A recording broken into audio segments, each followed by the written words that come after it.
Cásate con Javier cuando yo muera. La voz de Elena era apenas un susurro quebrado, perdido entre el pitido rítmico de las máquinas y el olor antiséptico de la habitación del hospital. Sus ojos, antes dos pozos de alegría y picardía, ahora estaban hundidos, suplicantes. Me aferré a su mano, tan delgada y fría como la de un pájaro caído. Por favor, Sofía, júramelo. Mi mejor amiga, mi hermana del alma, la que me enseñó a maquillarme y me sostuvo el pelo en mi primera borrachera, me estaba pidiendo que me casara con su marido, que ocupara su lugar, que me convirtiera en la madre de sus hijos. ¿Cómo se responde a algo así? El no era una traición a su último deseo. El sí era una sentencia para mi propia vida. Esta es la historia de cómo una promesa, nacida del amor más puro y la desesperación más profunda, se convirtió en una jaula de oro para tres personas que se querían. Quédate y descubre cómo un milagro puede convertirse en una pesadilla. Disfruta de la historia. Elena y yo éramos inseparables desde que teníamos 5 años. Construimos castillos de arena juntas, nos contamos secretos bajo las sábanas y planeamos nuestras vidas una al lado de la otra. Cuando conoció a Javier, fue la primera en saberlo. Él era todo lo que ella había soñado, amable, con una sonrisa que calmaba tormentas y una devoción por ella que rozaba lo sagrado. Fui su dama de honor, la madrina de su primer hijo, Leo, y luego de la pequeña Mía. Su felicidad era la mía. Y entonces llegó la palabra. Esa palabra de 6 letras que destroza mundos. Cáncer. ¿Agresivo? Etapa 4. Los médicos usaban frases como manejo del dolor y calidad de vida, eufemismos para decir que no había esperanza. Me mudé prácticamente a su casa. Mientras Javier trabajaba el doble para pagar las facturas médicas, yo me encargaba de los niños, de la casa, de Elena. Le leía libros, le ponía paños fríos en la frente y sobre todo la escuchaba. Escuchaba sus miedos, sus lamentos por no poder ver a sus hijos crecer. No quiero que crezcan con una extraña, Sophie, me dijo una tarde, mientras el sol anaranjado teñía las paredes blancas del hospital. No quiero que una mujer cualquiera los llame hijos. Tú ya los amas, tú los conoces. ¿Y Javier? Él te necesita. No puede hacerlo solo. Cada palabra era una puñalada en mi corazón. Estaba tejiendo un futuro para su familia, un futuro en el que ella no estaría, y me estaba colocando a mí en el centro. Veía el ficus que tanto amaba en la esquina de su habitación. Sus hojas empezaban a caerse, reflejando su propia vida marchitándose. Yo lo regaba cada día, en un intento inútil para mantener algo vivo. Prométeme que no estarán solos, insistió. Prométeme que serás su madre. Prométeme que te casarás con él. Miré a su rostro, consumido por la enfermedad, pero con una determinación feroz. Miré a través del cristal y vi a Javier en el pasillo, hablando por teléfono, con los hombros caídos por el peso del mundo. Y en ese momento de debilidad, de amor infinito por ella, asentí. Te lo prometo, Elena, susurré con la garganta rota. Cuidaré de ellos. Seré su familia. Una lágrima de alivio rodó por su mejilla. Justo en ese instante la puerta se abrió. Era Javier. Su cara se iluminó con una sonrisa triste al vernos juntas. Javier, cariño, dijo Elena, con una fuerza que no sabía que le quedaba. Sofía ha aceptado.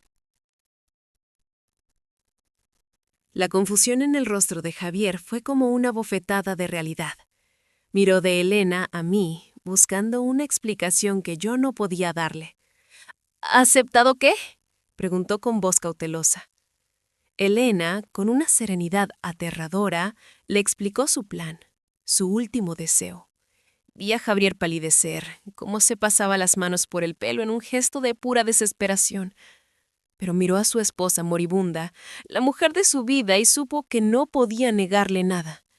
Esa noche, en el frío pasillo del hospital, tuvimos la conversación más surrealista de mi vida. «Es una locura, Sofía», me dijo.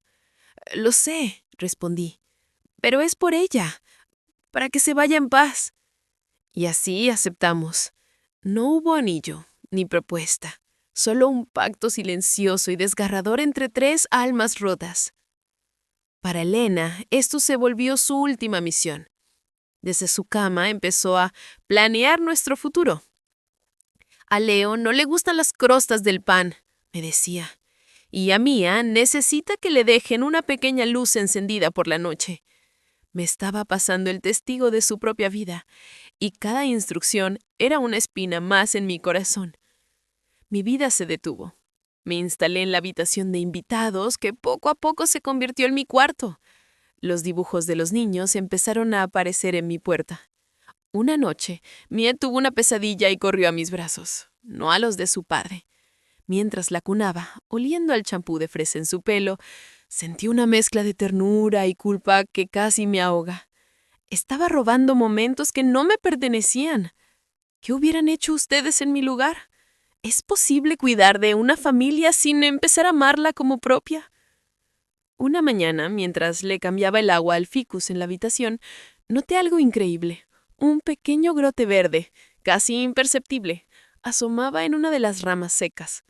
Se lo mencioné a la enfermera, que sonrió con tristeza. A veces la vida nos da sorpresas, dijo sin más. Esa misma semana, los médicos hablaron de un tratamiento experimental, una posibilidad de entre 1.000.000. Sin dudarlo, Javier firmó todos los papeles. Nadie se atrevía a tener esperanza, pero era un clavo ardiendo al que aferrarse. Los días se convirtieron en semanas. Elena luchaba con una fuerza sobrehumana. Y lentamente, contra todo pronóstico, algo empezó a cambiar. Recuperó un poco de color, su voz se hizo más fuerte, el ficus en su rincón parecía reverdecer con ella. Pasaron 3 meses. 3 meses de vivir en un limbo, cumpliendo una promesa para un futuro que de repente parecía incierto. Javier y yo nos movíamos como autómatas por la casa, unidos por nuestro secreto y nuestra preocupación. Y entonces llegó el día. Estábamos los 3 en la habitación esperando los resultados de las últimas pruebas. El oncólogo entró con una carpeta en la mano y una expresión de total desconcierto en su rostro. Se aclaró la garganta, nos miró a los 3.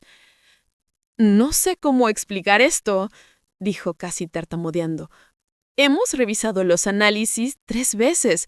Es médicamente inexplicable, pero la remisión es total». Remisión total.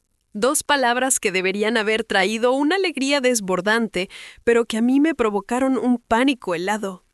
Elena gritó, lloró y se abrazó a Javier en una explosión de euforia. Yo me quedé paralizada, sonriendo con los labios mientras mi mundo se desmoronaba. El milagro había ocurrido. Elena iba a vivir.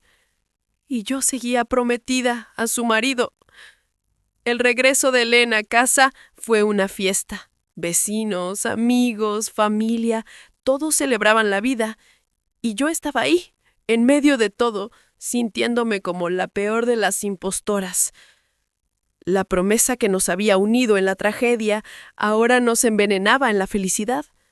Nadie hablaba de ello, pero estaba ahí, en el aire, cada vez que Javier me pasaba el café, cada vez que Elena me veía jugar con los niños.